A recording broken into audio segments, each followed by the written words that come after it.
Hello, everyone. My name is Andrew Moe, and I'm Director of Admissions at Swarthmore College. We're excited to welcome you tonight to tonight's Six Colleges webinar entitled Campus Life and Building Community. Tonight's agenda is really packed full of great information from our six colleges. In the first 30 minutes, we will each speak a bit about building inclusive communities on our campuses through residential experiences, college programs and organizations, student life, and support services. For the final 30 minutes, we will each break out into different Zoom sessions. You can spend some time hearing from campus leaders. Just a note about closed caption recording of this session. It will be available tomorrow on sixcolleges.org. If you have questions this evening, you can enter your questions in the Q&A box. And we hope to have a few minutes at the very end to answer some of those questions. Now let me have my colleagues introduce themselves. Hi, everyone. Kate Zolkis, Dean of Admission from Amherst College. Welcome. Good evening, everyone. I'm Claudia Marroquin, Director of Admissions at Bowdoin College. Hi, everyone. My name is Adam Webster, and I'm the Director of Admissions at Carleton College in Northfield, Minnesota.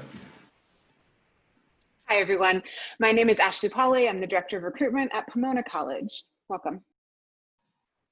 Good morning, good afternoon, good evening, whatever time zone you're tuning in from. I'm Twink Williams-Burns, and I'm Strategic Advisor for Admission and Financial Aid Community Engagement at Williams College. Great, thank you all. Before we begin, we think it's important to recognize that the founding of our six colleges were not built on the premise of serving to include a myriad of identities and backgrounds. All of the colleges here this evening are on occupied land. We are on the ancestral lands of multiple indigenous peoples. Truth and acknowledgement are critical to building mutual respect and connection across all barriers of heritage and difference. And we must all begin to acknowledge what has been buried by honoring the truth. Some of us were founded on the idea that only men should be educated at the collegiate level. Most of us excluded people of color as admission policy or standard practice. Today, we are different institutions than when we were founded. We recognize it's simply unacceptable for us not to respond to inclusion challenges, given the resources to us, available to us. As you will learn this evening, we are striving to be better institutions, to be more inclusive in our approach, and to ensure all of our community members feel a sense of belonging. You will hear specific initiatives recently adopted, such as Williams College investing $500,000 into racial justice efforts and in organizations locally and nationally. Or Bowdoin's Live Named initiative that recognizes that there is inherent value in ensuring you are seen and addressed by the right name. And you may also learn about the lengths of our journeys toward a more equal and equitable campus community, such as Williams' graduation of its first Black student in 1889. Our work in diversity, equity, and inclusion is just as important today as it was when we were founded. We have a lot of work to do, and we want you to be part of that work. Now I'd like to hand it over to Ashley at Pomona as she talks about building intentionally diverse communities at our institutions. Thanks, Andrew. It's a real pleasure to be with you all this evening as we talk more about the importance of campus life and community. We are very intentional about building communities at all of our institutions, and that begins with how we build our classes. All six of our institutions believe in the importance of having diverse communities on campus. Why is that important? We believe that having differing perspectives in the classroom, in clubs and organizations, across leadership opportunities, and in the residence halls is deeply important to the success of our students as they go out as graduates and impact the world. When students arrive on our campuses, they're often confronted with incredibly intelligent people who view the world through a different lens. There's something very powerful about that experience, especially in a country that is so divided. It is too easy to simply say someone is wrong. At our institutions, we expect you to dig deeper, to learn more about who you are and what you believe and how that differs from what your parents, your high school, or your neighborhood believes. It's hard to dismiss the opinions and lived experiences of the friend who lives across the hall from you or the person you are working on a lab report with. Research has shown that employers are looking for college graduates who have proven they can work on and lead diverse teams. And our commitment to diverse communities helps students to experience a global diversity that is harder to find in most students' hometowns. At all 6 of our institutions, we build cohorts of students who reflect a wide range of lived experiences and aspirations. Then we ask them to live in residence together, to take classes together, to lead clubs and organizations together, to participate in the grand experiment of higher education together. It is not always easy for students, but it is essential work that all 6 of our institutions are deeply invested in. If you join our communities, you will experience spaces where your voice will be respected, much like the voice of every student you meet on campus. This intentional diversity of the student body is found through our extensive commitment to recruiting students from all around the world. In fact, I have had the pleasure of traveling with admissions staff from both Williams and Swarthmore colleges all around the country and the world, including 4 different trips to sub-Saharan Africa as we recruited students from countries like Ghana, South Africa, Rwanda, and Zimbabwe. And also recruitment in Chicago and the District of Columbia as we sought to find students who had varying perspectives to bring to our campuses. Liberal arts colleges, and especially these 6 institutions, believe strongly in the importance of having differing perspectives and life experiences on our campuses. And we recruit all around the country and world to find incredible students to bring to our communities accordingly. And now I will turn things over to Kate at Amherst College to share more about the residential college experience.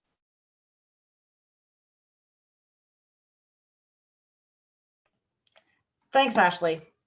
Our 6 colleges spend a great deal of time and resources bringing intentionally students to campus into a diverse community with a wide range of experiences and aspirations among our students.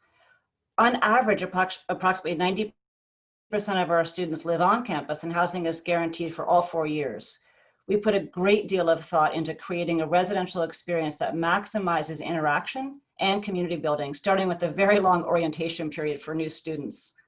Living together in an academic setting, it's like an incubator for impromptu interactions where ideas ricochet around.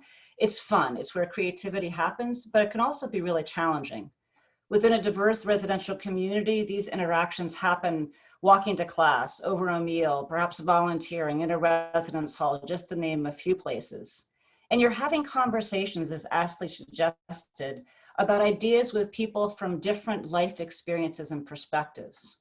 Now, just a quick note, I would be remiss if I neglected to acknowledge the critical role our staff and faculty also play in fostering community, but for right now, the focus is on our students. So one of the first people you'll meet when arriving on campus is your residential counselor, a student who lives in your residence hall and helps create an inclusive community. They're your best friends, and they will be your peer advisors and campus leaders. They'll organize study breaks, this is really important, with food, and as upper level students, resident counselors are uniquely equipped and trained to support new students in their transition to college as they work really hard to build an inclusive community, spaces for everyone. They're also orientation leaders who will play a role in your transition to college. They're extremely knowledgeable and will help you become familiar with a wide range of campus resources.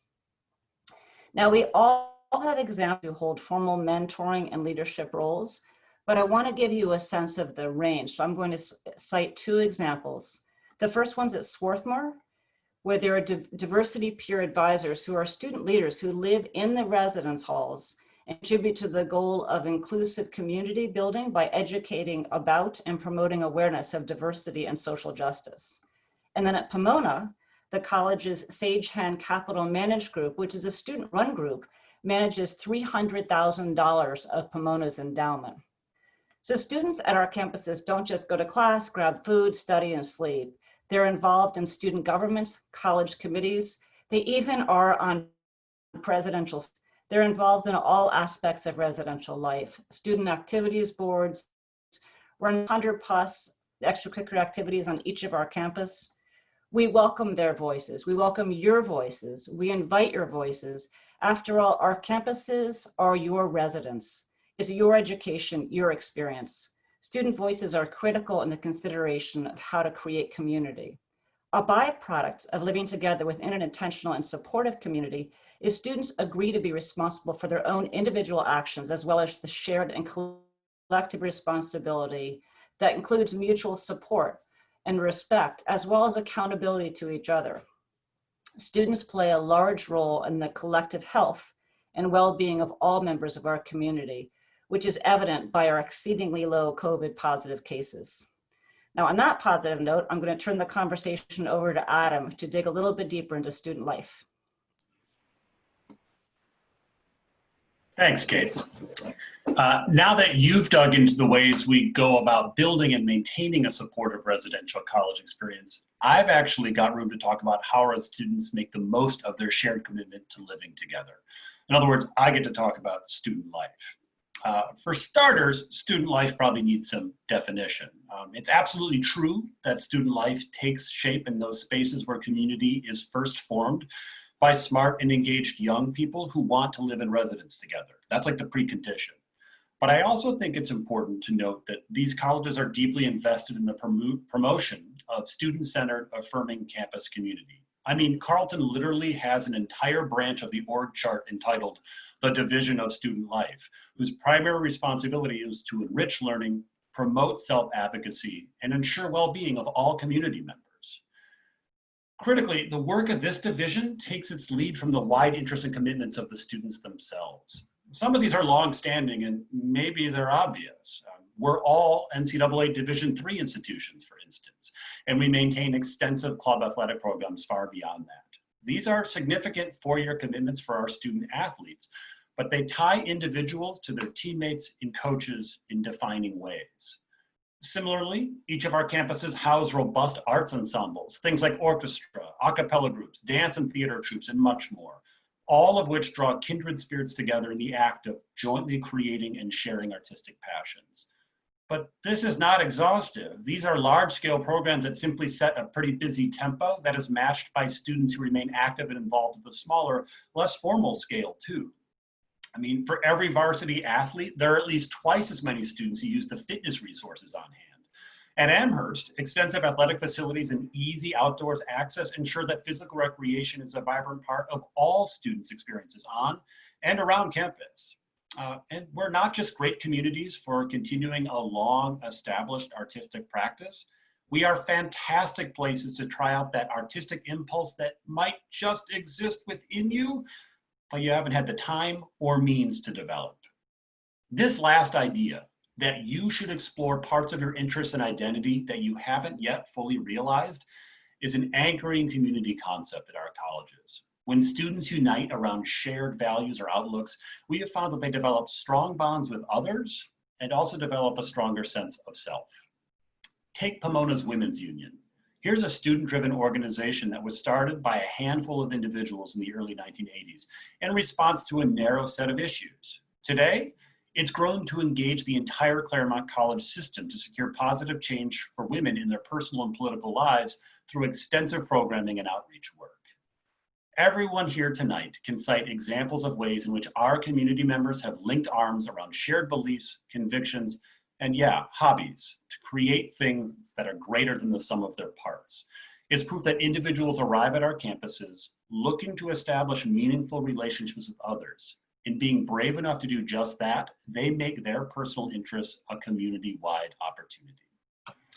And now, I believe we turn to Claudia at Bowdoin to talk about how we make student life more accessible for everyone. Great, thanks, Adam. What you may be starting to see is that our campuses think about supporting students in every area of their life and time in college. A few weeks ago, we talked about the academic experience and all of the opportunities for research and mentorship through faculty. And tonight, I will actually be talking a lot more about resources for students and their identities. I'm not going to be able to share the information about all of our centers, but I hope that the ones I highlight give you a sense of how each of our colleges work hard to build respectful, accessible, and welcoming communities that again really honor the rich diversity on our campuses. Centers that focus on students' well-being range from multicultural offices, centers for religious life, offices of accessibility, to mental health and counseling, and those are just a few. We know that every student is going to experience college differently, and we have a responsibility to create environments and facilitate connections where all students are going to benefit from our resources and achieve a sense of belonging. Our multicultural offices create a home away from home for students from traditionally underrepresented backgrounds, while engaging the entire student body in necessary conversations that will prepare them to contribute to a world in flux as culturally competent leaders. Affinity groups, such as our Black student unions and our queer straight alliances, are two examples of organizations that offer community to students. And then our centers provide relevant programming that engage the broader campus community in dialogue. There are also specific initiatives that support groups of students. Programs like Amherst Meiklejohn Fellows and Bowdoin's Thrive program specifically support low-income and or first-generation college students with programming that foster their professional, academic, and personal development. And these programs do that by really utilizing peer networks. Our accessibility offices provide resources and structures for students of all abilities to access the rigor and the rewards of our curricular offerings, as well as the residential experience you've been hearing about. Each of our campuses also recognize the importance of our students' mental health and well-being. First, let's acknowledge that we all have moments and circumstances in our lives that make life a challenge. The demands of school, of work, of our identities, of our health, they're difficult. And this isn't something that we should be shameful about. Having conversations and confronting these challenges are what offices like Carleton's Office of Health Promotion does by providing everything from a class rooted in the science of positive psychology to stress management to yoga and other wellness and fitness opportunities. These all help students achieve a sense of balance. Living and learning on our campuses allows students to be their full selves. The wonderful thing about all of these support programs that I've mentioned is that they are free, and they are there to provide our students with the tools necessary to live lives of meaning and to be academically successful. So now I'm going to hand it over to Twink at Williams. Thanks, Claudia. Okay, so far you've heard a lot about how our communities function outside of the classroom, but we are academic communities after all. So a big part of the experience is being in small classes that thrive on the participation of everyone in the room. That includes students from all walks of life. It includes professors who are very actively involved in those class discussions. And so I want to take just a few minutes to turn our attention to the way that community manifests itself in our academic halls. So first, all of our colleges offer a wide and very diverse selection of academic subjects to study. Every student is welcome to take one class or dive into a full major or anything in between, really. I mean, this is the core of the liberal arts experience, that you have the opportunity to think in different ways, that you have the opportunity to discuss and critique ideas with people who are coming from different perspectives than you, who have different skill sets than you. And the result, like Ashley stated earlier, is really creative thinker who is able to thrive in a really diverse and globalized workplace. So let me give you some examples of courses. First, all of our colleges offer ways to study the African diaspora, Latinx studies, Asian and Asian American studies, women's gender and sexuality studies, studies about many cultures and religions worldwide, and honestly, the list goes on. The more I researched for this presentation, the more I just wanted to go back to college, to be honest with you. So some of these courses are squarely housed in the humanities. As one example, Carleton has a history course. It's titled Slavery and Abolition in Africa and its Diaspora. So really a history course.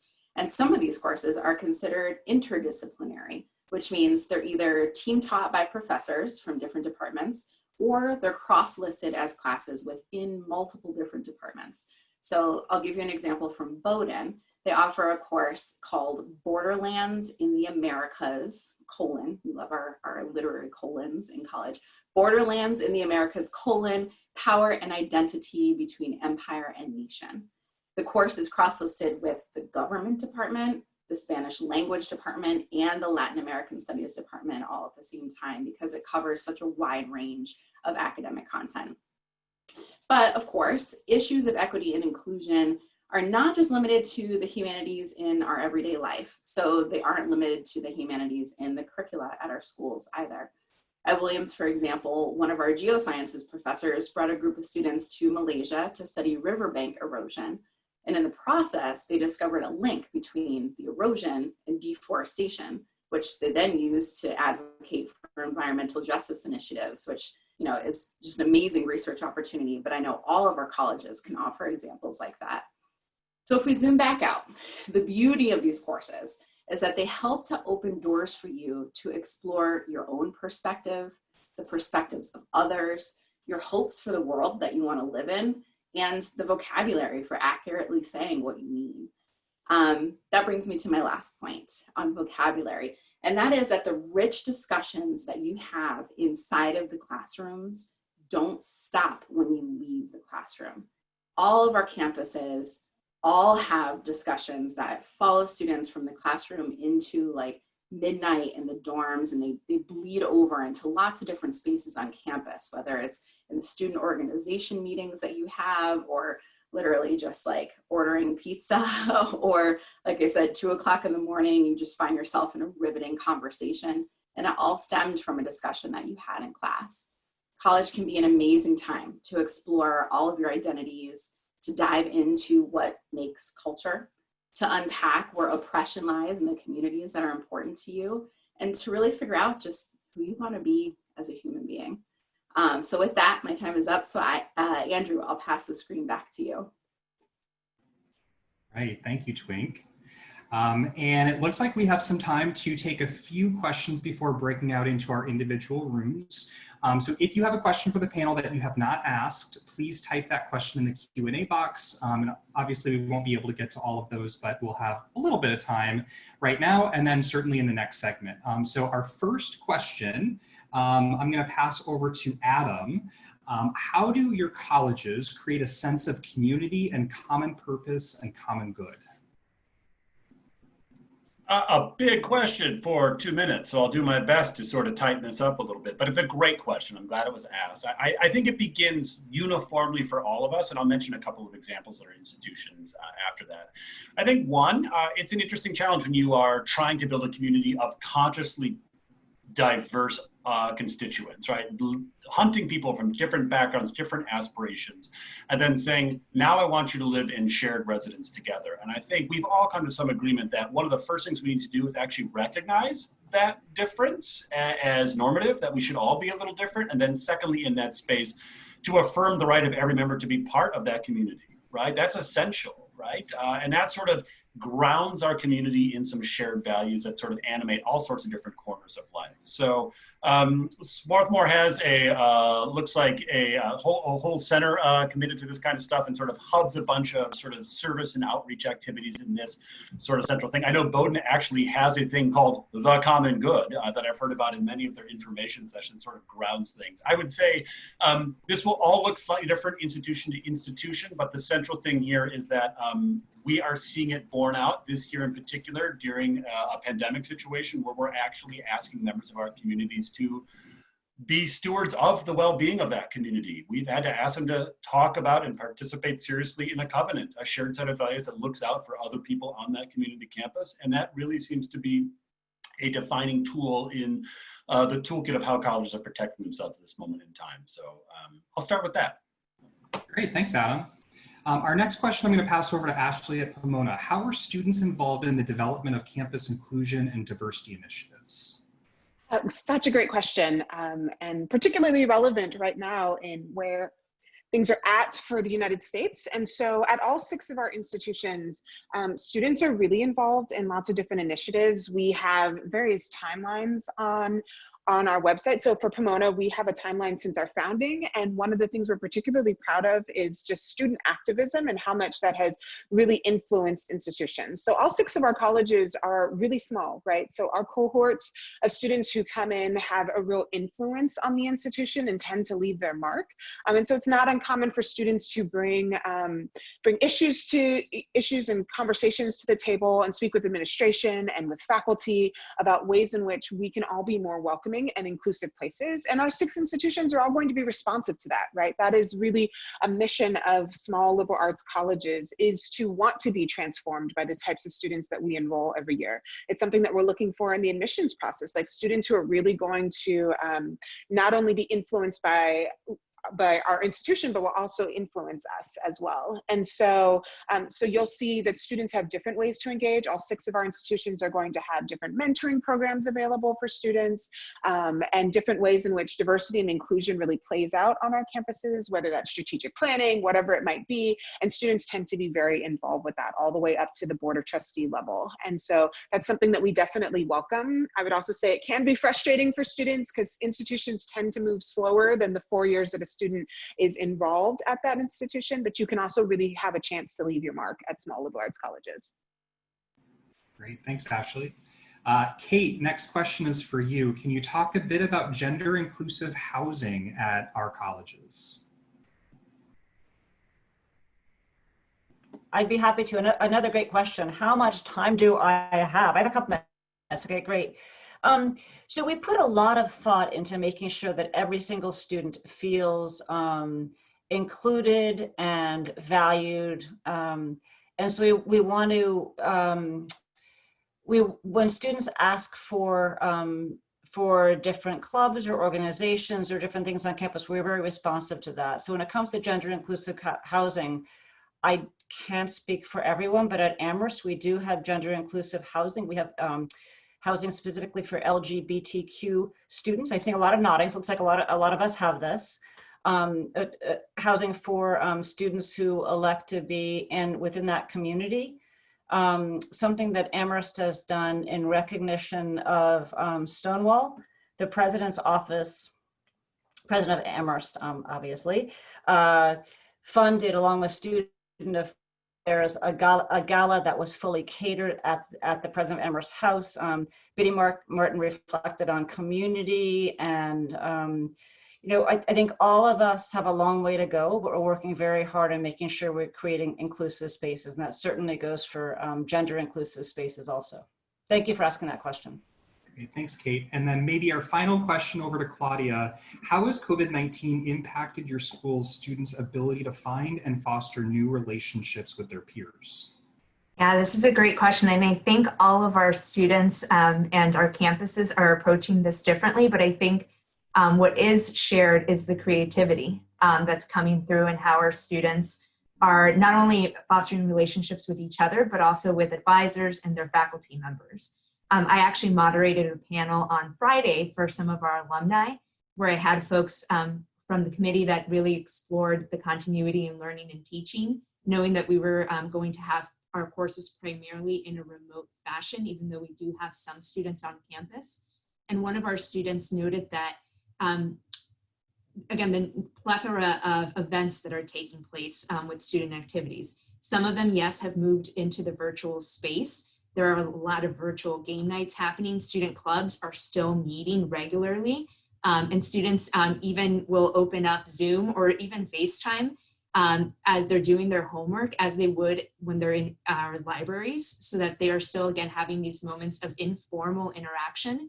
And those who are on campus, all of our student activity centers are, again, being really creative. On our campus, we had food trucks that were brought onto campus so that students could, again, safely, socially, physically distance, but still be together and sharing something common that for all of our schools, sharing a meal is really important. The conversations that happen in sharing a meal, we're being creative about how to replicate these experiences in both a virtual fashion, but also in these physically distanced ways. So I think that speaks just to, again, the nature of liberal arts colleges too, that we are problem solvers. And we're really bonded communities, and we're figuring out ways to continue to have these experiences that we all value. And it's all about creativity and grace. Great, thank you so much. All right, so at this time, we will now break into our individual college rooms, where you will be able to interact with each of us as well as another community member at each college. Feel free to spend as much or as little time as you'd like in each room.